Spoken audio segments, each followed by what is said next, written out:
Coming up on this week's episode of the St. Paul Forum, I'm talking with Brad Brown and Siddiq Abdullah about social venture partners and their work to launch social ventures across the globe. That's this week's episode and next on the St. Paul Forum.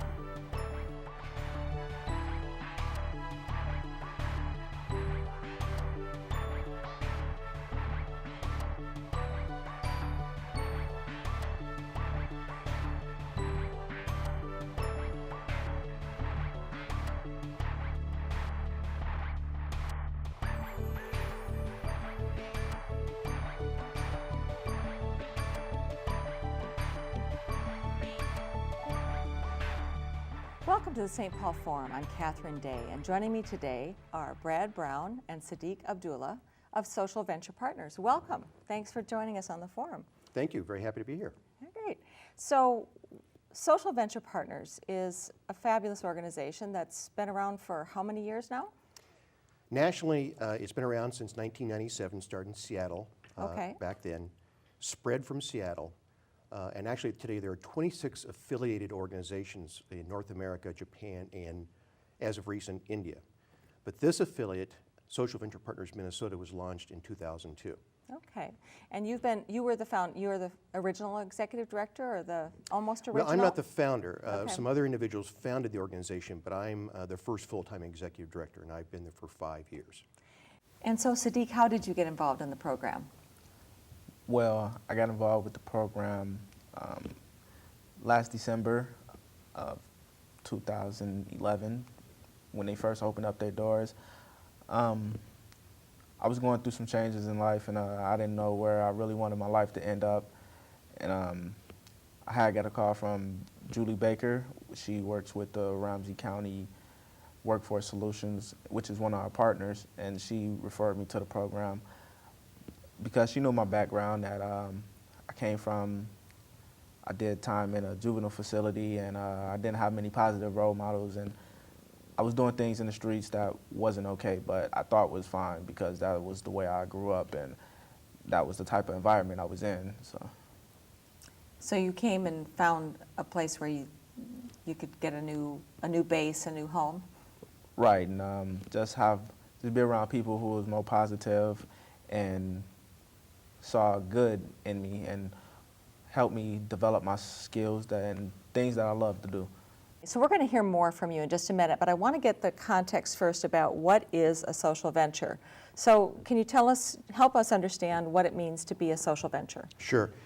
So one person has said that social entrepreneurs are a subspecies of the species entrepreneur. Mm-hmm. So all entrepreneurs share certain things in common. They're innovative, they're driven, they find clever ways to use resources, to stretch resources to solve problems. But a social entrepreneur is particular in that their focus, their primary objective is to solve a social problem. So they use all those tools and characteristics that you associate with entrepreneurs, but they apply it to solving a social problem. And so in the case of Social Venture Partners has been working here, it started with a group of people who themselves were likely entrepreneurs. Yes. But came together, and my understanding from afar is that it was a combination of, I want to put some money in, I want to do some more good, and I want to give of myself. Tell us a little bit more about how the people who've helped this organization get going, how they came, and what they've brought with them. Yeah, so what you just described is sometimes referred to as engaged philanthropy. And that was what drew the original founder of SVP, a man by the name of Paul Brainerd out in Seattle, and then the local founders, and the man who's still involved, who was one of the original founders here in Minnesota, his name is Steve Bloom. And all the founders shared this notion that they wanted to go beyond just check writing, that they wanted to also use their life experiences and their business skills to help the organizations that they support. So that's sort of the overall overarching objective with any SVP, whether it's here or anywhere else, is that individuals can put their money into the pot, pool dollars, but then also use their life skills and their business and technical skills to help organizations like Siddiq's. Right. And so one of the reasons that you're here together today is I got to see you perform and present your social venture to an audience. Maybe you could just briefly set the context for what the competition was that brought Brotherhood Inc. to my attention, as well as a lot of other people's. And then let's hear a little bit about the work of the Brotherhood Inc. so that people can learn a little bit more about it. So we have an annual event that we call EPCON, which stands for the Engaged Philanthropy Conference. And the keystone portion of that program, of that conference, is something called the Mosaic Social Entrepreneurs Cup. Mosaic is the company that provides a sponsorship for the prizes. It's essentially a business plan competition for social entrepreneurs. We started this 5 years ago, and then 4 years ago, the Minnesota Cup, which is a statewide business plan competition, approached about becoming the social venture division of the overall cup. So that cup, which is more about trying to get angel funding and so forth for startup organizations, startup companies, for-profit companies. Right. And this part of the competition is the social venture aspect. That's right. They were finding that they had organizations who were nonprofits or didn't quite fit their model applying for the award, thought they were worthy organizations, but they didn't really have a way to involve them in the process. And so our competition became a way for that to happen. So as I said, this is the 5th year for the Mosaic Social Entrepreneurs Cup. There is a general application process. We have a panel of 10 judges from various walks of life, former entrepreneurs themselves, people who have a lot of expertise in nonprofits and in the business world. They get that group for initial group down to 4 finalists, and those 4 finalists are the people that you saw at EPCON making their live presentations to the audience. So, Siddiq, how did you hear about this and how did you get involved when your program's so new? Well, we entered it last year before we actually opened up our doors.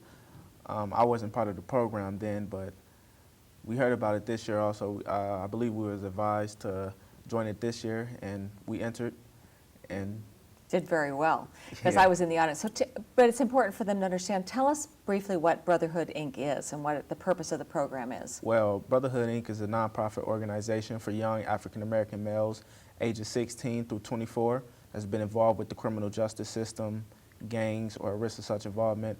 Brotherhood, it's there to help empower our lives, you know, and it provides different classes like health and wellness, and we actually put on a play through Brotherhood Inc., which is called The Forgotten, a look at the lives of a young black man, where me and other young males in the program actually told our stories and presented it to an audience. Can you tell us a little bit about your story so that the audience knows sort of how you, because what I got to see of you was this amazing ability to present your story. I mean, to present how effective this organization is and how important it is. But it might be good for people to understand a little bit about how you came to the program and then what it's done for you. Well, I came into the program December 15th when they first opened up their doors. But before, I was going through some things. I didn't know where I really wanted my life to end up, and I served time in the juvenile facility. I committed a couple crimes, and you know, everything caught up to me. I didn't have many positive role models growing up, and I just thought what I was doing was all right. I just thought that was what my life was going to be about. But I joined Brotherhood, and shortly after, I started investing my time, because at first I was only coming once a week, you know, but something just clicked in me to, you know, that I have more positive people around me, and I should take advantage of that, and I did. And now I'm going to college now. I'm doing more things in the community. I'm giving back to the community, and it just feels great. You know, You found a group as well as a purpose, it sounds like. Yeah. Mm-hmm. You found a home in a new way in relationship to this program. Right. And, like you said, home, it's like family. You know, just last night I was on the phone with Nikema Levy-Pounds, which is the person who started the fund, like I said before. She was helping me with my homework, and then she stayed up with me till like 12 o'clock. Oh, wow. So she was really taking care of you. And yeah. You say you're in college now? Yeah. And where is that? I go to St. Paul College. You're going to St. Paul College. Yeah. And what are you studying? I'm studying business management. And that's not a surprise, because what we're talking about is how does this marriage between a social venture and entrepreneurship. So tell us a little bit more about the business model behind this program. What is it that makes it such a compelling model? Well, the thing is that I find so unique about Brotherhood is that I've been through different programs where they give us job training and job skills, and Brotherhood provides that, but the thing that Brotherhood also provides is a job.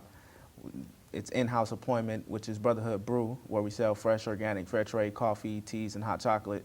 And we sell to businesses, churches, nonprofits, and individuals as well. And I'm actually the sales and event manager, so I have a lot of responsibilities. Yeah, I would say. And you have those personal skills that you showed us on the stage, which made you, I will tell you this, that watching the competition that night, there were 4 organizations competing for the prize. 2 of them were kind of more established, I would say, organizations, and 2 of you were much more startups. You won everyone's hearts. You know that, right? You were such an effective communicator, and while you didn't take first prize, my feeling was that you both could have won the prize. And maybe you could talk a little bit about what they won and a little bit about how they worked their way to what the competition was. It's a very intense due diligence process that we even get to the Final Four, so it's quite a feat to even get to that point. There were something like 50-some first-pass applications, and that was narrowed down to the Final Four. And after the initial going through those Final Four, they came in and did individual interviews with our panel of judges, made the live presentations at EPCON that you saw. And those were coached as well, correct? I mean, there Yes. was some effort. This is, again, where the involvement of the engaged philanthropy shows up, because they're not just expected to, it's different from another kind of business planning where someone is expected to go off in the corner and do it themselves and then show up and perform. This is a supported process. This is merging some expertise, and so they coached them on multiple fronts, it sounds like, or they received coaching or support after they got to a certain So level. once the Final Four were selected, each one of them went through a seminar and got some additional help Okay. on presentation skills. Okay. And Siddiq did a great job of, he must have paid attention that day in He class. did pay because he really attention. used all the skills that he was taught that day. In addition, the Final Four also get assistance with developing their business plan, because that prepares them to go forward into the Minnesota Cup competition if they emerge from the Mosaic Social Entrepreneurs Cup as the winner.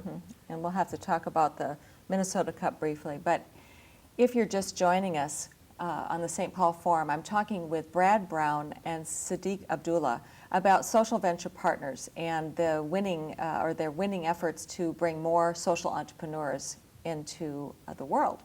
So the Minnesota Cup was, they were competing as a social venture with other for-profit ventures. The other divisions are, there's a clean tech, there's a student division, a high tech. I think there's 5 divisions in total. So very different kinds of businesses at different stages. And they're trying to bring those businesses further along. The whole idea is to give a little incentive, get them practice, Right. and get those businesses out there. And at the Mosaic Social Entrepreneur Cup level, which Siddiq and his organization were one of the winners, there are cash prizes, there's money, but in addition, our members of SVP will also use their business skills to help do some consulting with those organizations to help grow them. And there's some other service prizes that go along with it too. So as you see Brotherhood, Inc., I mean, where do you see them going? What is it that you saw in this organization and what they're doing? We look for several key criteria, one of which is innovation. And by innovation, we mean not just different, but different and better.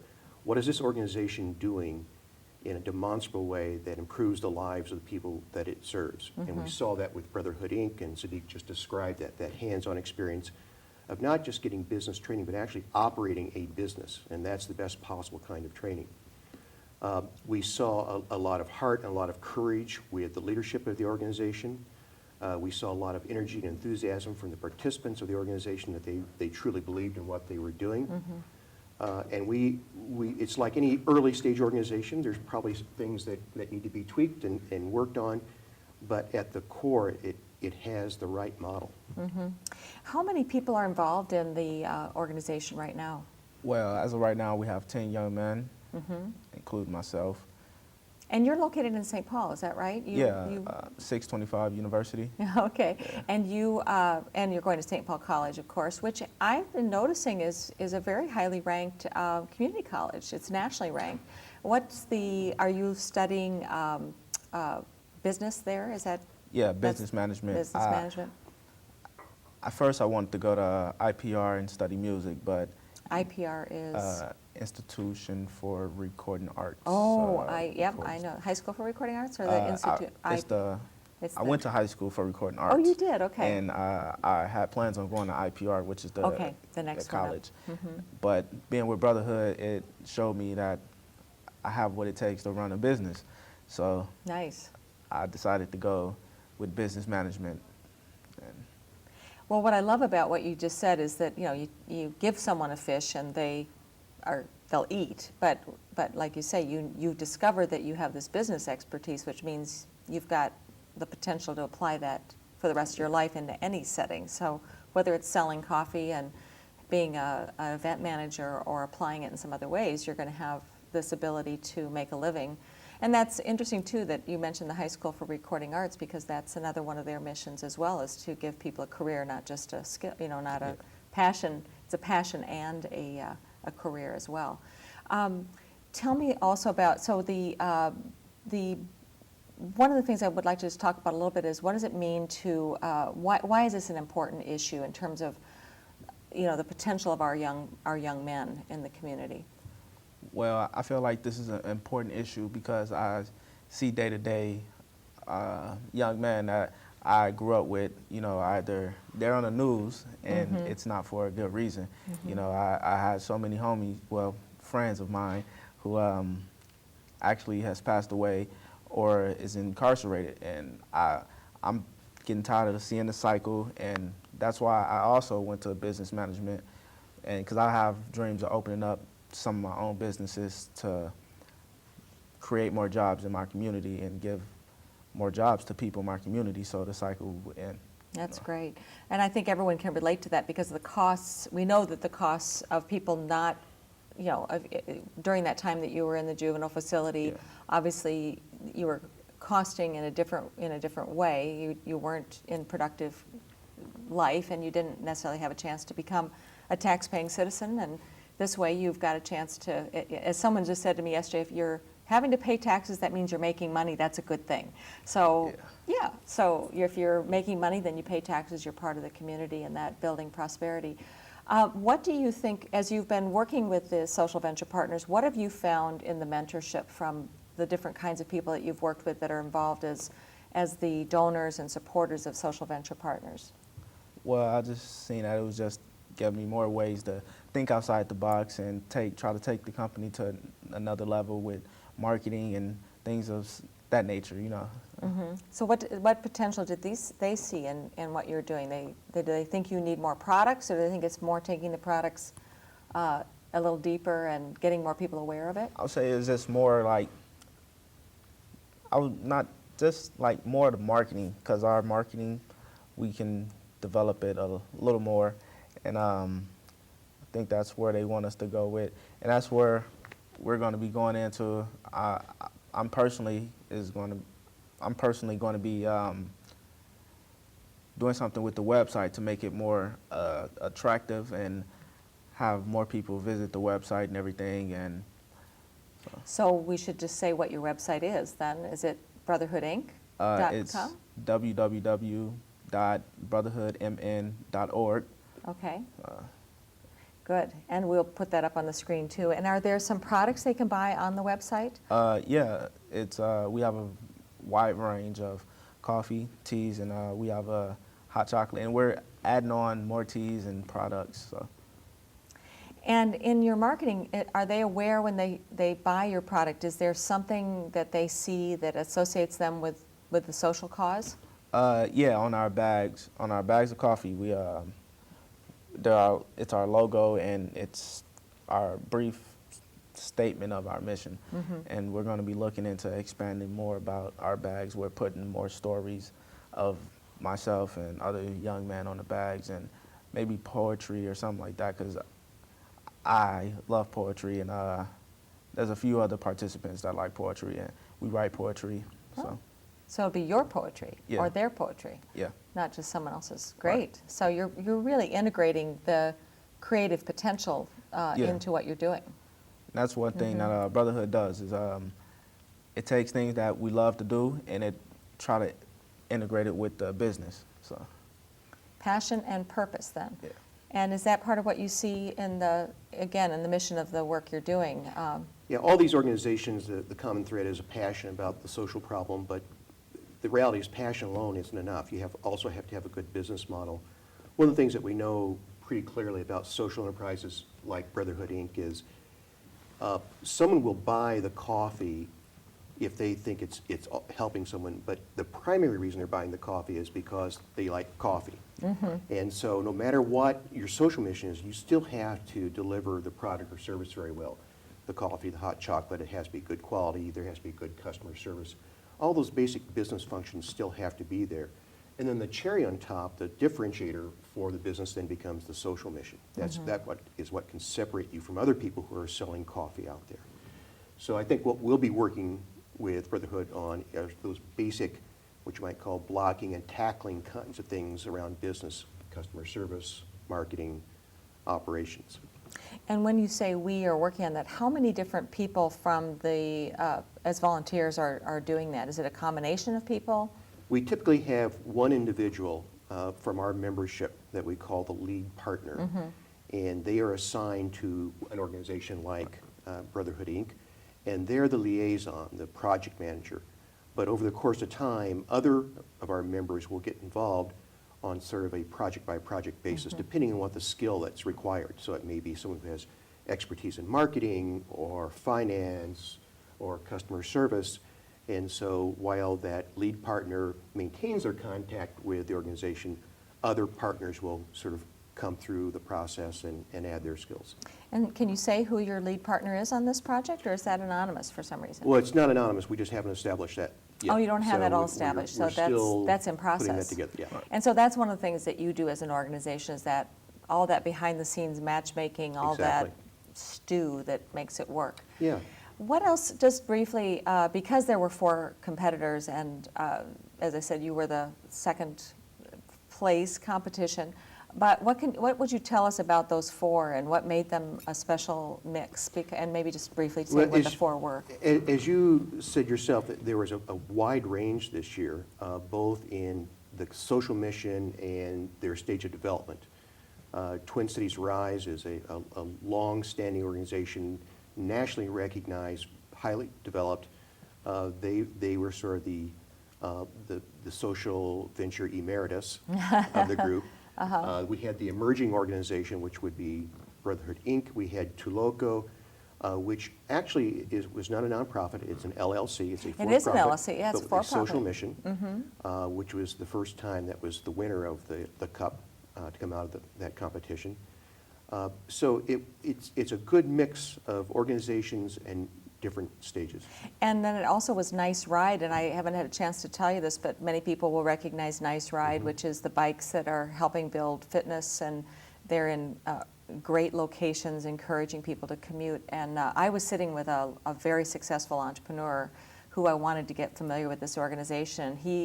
Nice Ride was his pick, and his immediate reaction was that can be nationally replicated. Yes. So it was just really interesting to sit with people who do this, they're fostering their own businesses and are looking at your stories and seeing how they would invest, which I think is another nice aspect of the conference, is that it's a chance for people to understand the idea to participate and get that vote in makes you think in a different way about what's these Yeah. organizations are.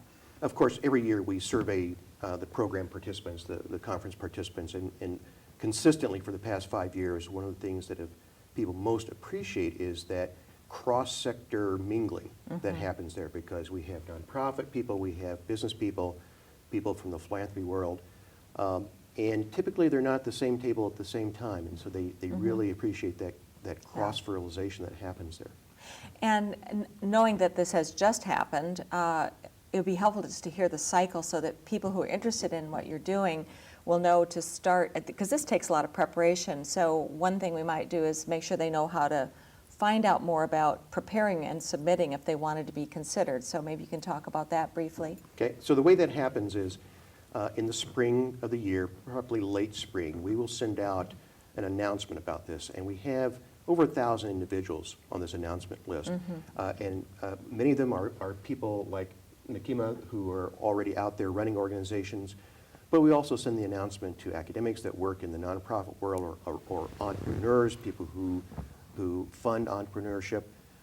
So it's a pretty good cross-section. And that's sort of the net. That's how we cast the net out. And we invite people to submit proposals. And those proposals come in, and that's the point at which judges start evaluating those. So it goes typically from early spring to June. Historically, the event has been in June. This year, for various reasons, it was in August. We'll probably go back to June. Okay. So people will start hearing about this again in spring of 2013. Great, so they have a chance to consider a competition. And what do you think we'll hear next from Brotherhood, Inc.? What, we'll see the website getting strong? Yeah, And- I'll say the website getting strong, and just trying to make everything flow like how it's been flowing. We trying to open up a cafe also. Oh, so So we should watch for that. And will that be Yeah. in St. Paul? yeah, it will be, but we'll be wanting to replicate and do the same thing for Minneapolis also. Okay.